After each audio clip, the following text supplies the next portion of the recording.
Halo, balik lagi sama saya. Nah, kita selanjutnya masuk ke subbab ketiga atau subbab terakhir di chapter kali ini. Kita akan ngomongin bagaimana melakukan analisis komparatif di laba rugi. Sebelumnya di neraca, sekarang di laba rugi.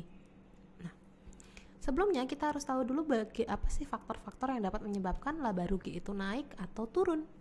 Yang pertama, adanya perubahan volume penjualan.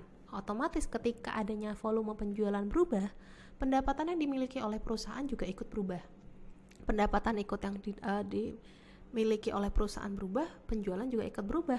Nah, semakin banyak volume penjualan, otomatis semakin banyak juga penjualannya juga yang didapatkan.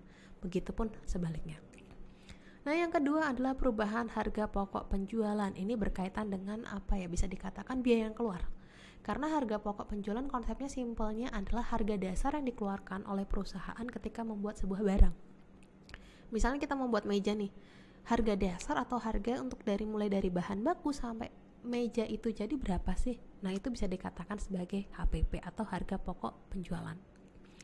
Yang ketiga adalah perubahan biaya operasi.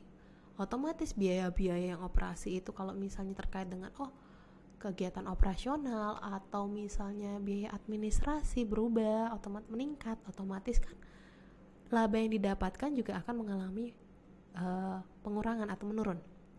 Yang keempat adanya perubahan pendapatan atau biaya di luar operasi. Nah, ini juga akan mengalami membuat sebuah laporan itu berubah juga laba ruginya.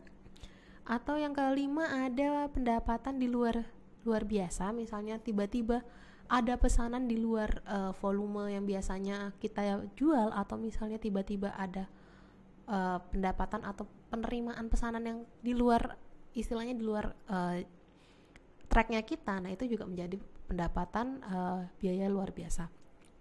Yang terakhir adalah perubahan pajak penghasilan. Otomatis ketika misalnya semakin besar pendapatan, otomatis pajaknya juga akan mengalami peningkatan.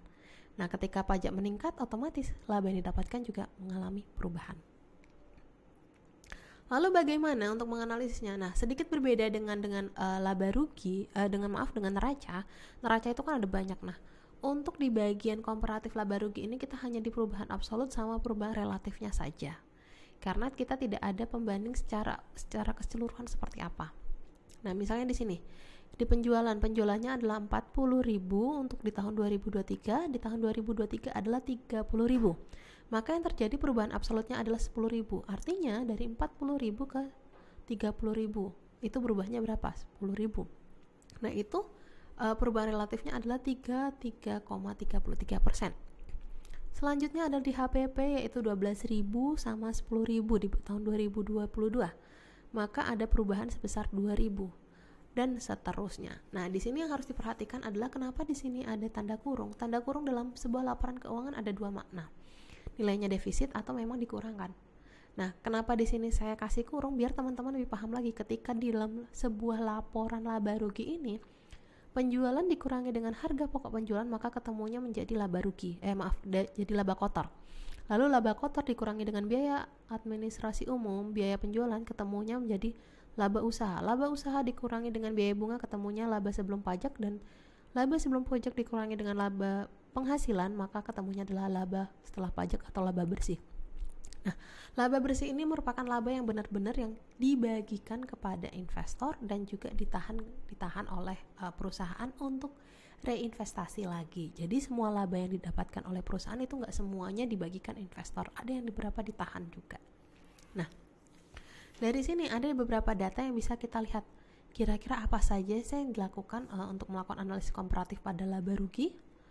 Nah, interpretasi yang pertama, di tahun 2023 penjualan dan laba perusahaan mengalami peningkatan masing-masing 33 dan 40%. Kita lihat penjualan 33 dan laba 40%, sekitar 40% laba kotornya ini.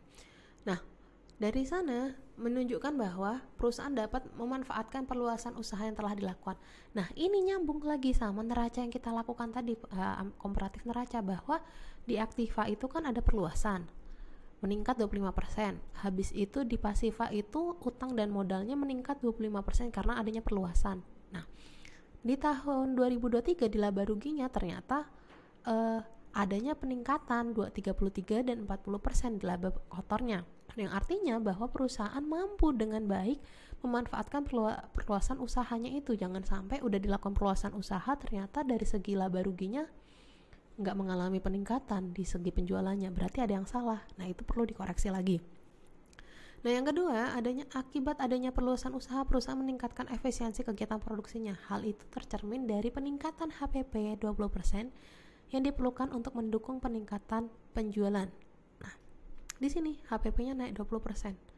Sebelumnya 10.000 jadi 12.000, berarti naik nih 20%.